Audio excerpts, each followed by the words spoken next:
Thank you, Ralph. Let's head on over to Malaysia. The movement control order will be extended by another 2 weeks. Here's Ruby Tunawin with the details. Hello, Ruby. Hello, Alma. Good afternoon. Good afternoon, Yes, Ruby. this is it. The movement control order implemented to curb the spread of COVID-19 in the country has been extended by another 2 weeks, which is now until May 12 and instead of April 28. In a live address here yesterday, Prime Minister Muhyiddin Yassin said during this period, the government would review the latest data from the Health Ministry to determine the next step, adding he was not ruling out a further extension. This could mean Muslims would not be able to celebrate Hari Raya in their kampungs or their villages, and businesses may not be allowed to fully operate yet. Muhyiddin also said Putrajaya was studying how to revive the economy in stages, with short, mid, and long-term economic recovery plans in the works. However, he added that since the movement control order has been extended by another 2 weeks, the government will consider reopening several more sectors of the economy. However, companies will still be subject to strict conditions in order to operate, to ensure the safety of workers and the cleanliness of the workplace. Now, he said detailed guidelines will also be provided to investors and the corporate sectors to resume their companies' operations. He did not give details, however, on which sectors would be allowed to operate. The government also confirmed today that they are in talks with 2 companies from China that are developing a vaccine against COVID-19 to have clinical trials done in Malaysia.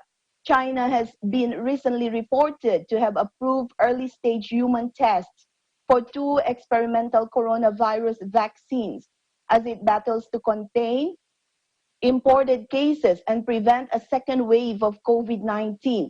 The experimental vaccines were said to have to be developed by a Beijing-based unit of Sinovac Biotech and by Wuhan Institute of Biological Products, an affiliate of state-owned China National Pharmaceutical Group, according to Xinhua News. Health Director General Dr. Nur Hisham said that the Health Ministry is open to helping other countries undertake clinical trials for the development of a COVID-19 vaccine, in hopes that Malaysia will be prioritized once a viable vaccine is found. He also pointed out that Malaysia may not have the capability to develop vaccine, but it may be able to help manufacture the vaccines once the formula is developed. Meanwhile, the Ministry of Science, Technology and Innovation in Malaysia said that it has identified several countries with which it's open to forming a collaboration and strategic partnership in the development of vaccine for COVID-19. The countries include China, UK, South Korea, India, Bosnia, and Russia. And as of now, Malaysia had already been contacted by some of these countries to express their interest in collaborating on clinical trials for the COVID vaccine once ready.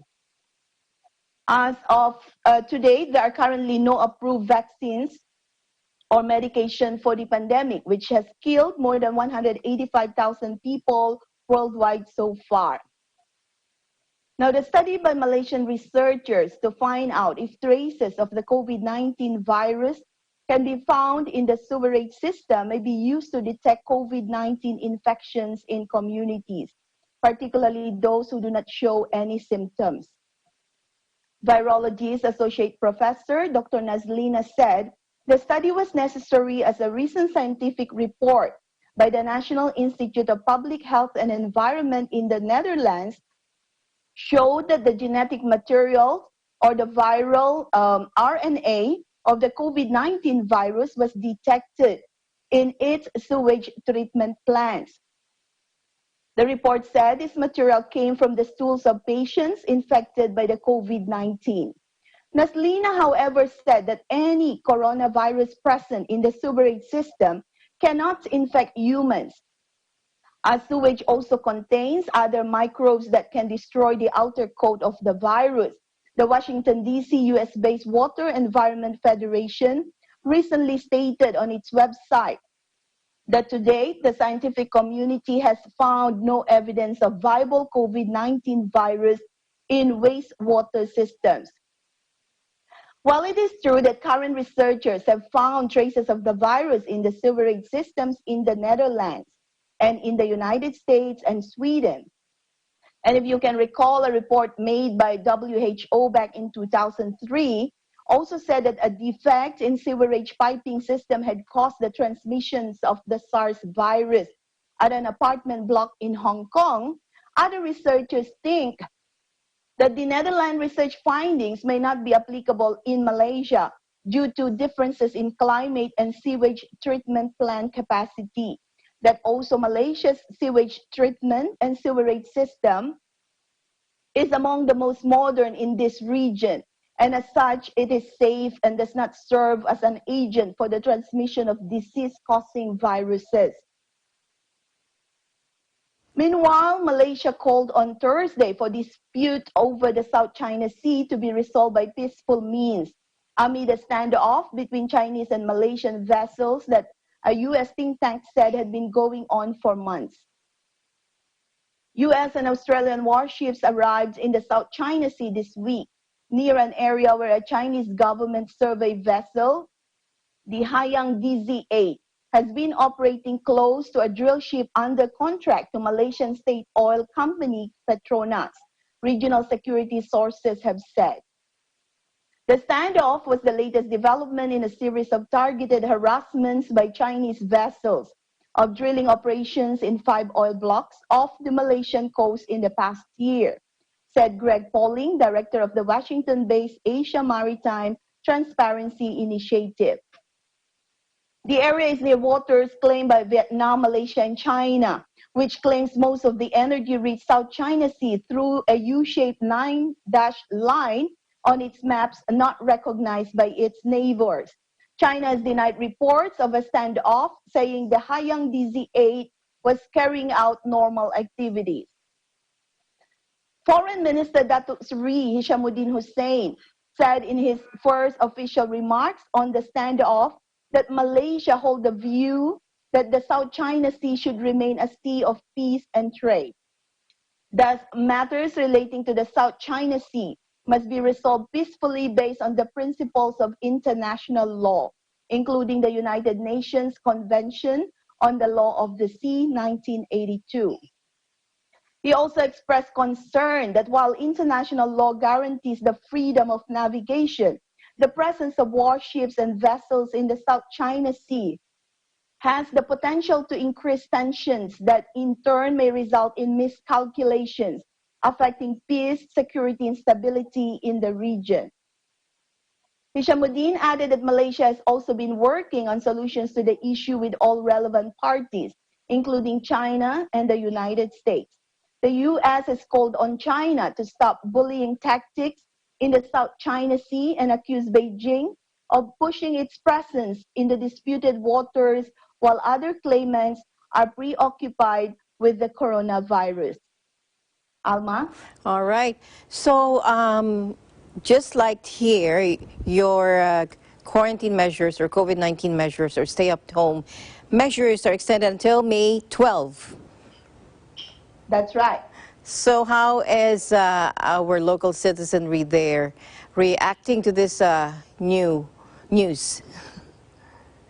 Well, you can start to feel the change in the atmosphere because more and more people are beginning to lose their jobs. Say, for example, in the Filipino communities where basically there are 3 main types of workers here. One are those who are working as domestic helpers, those who are working in F&B and the professionals. Many of the F&B workers have now started to complain that they don't get any salary during this month, started in March. Yeah, so they don't get any pay. And also some of them were also being told that, okay, we cannot renew your contract. So now the burden is on the embassies now to send them back. or to those agencies who actually brought them here to find a way on how to help these people. So, but generally, SMEs in particular, there's really a lot of talks going on, a lot of discussion, dialogues going on, and you really can feel that everyone is trying to find a way on how to move from here, Alma. All right. What about, you said the SMEs, what about our domestic workers over there?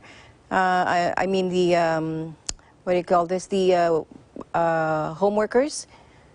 The domestic Yes, home workers, how are they going to be, how are they being addressed, their problems? Are they still working without pay? No, the domestic helpers are of different scenario. They do get pay, but Okay. the difference now is they used to get 1 day off in a week, Okay. but this time they don't. They are not allowed to go out. So a common feedback is they are now working more than the 8 hours, a day kind of work, and they don't really get that day off because practically they stay with their employers, and any time of the day they can just be called to do to run errands and do all these household chores, Alma. And the professionals? The professionals, most of us are working from home.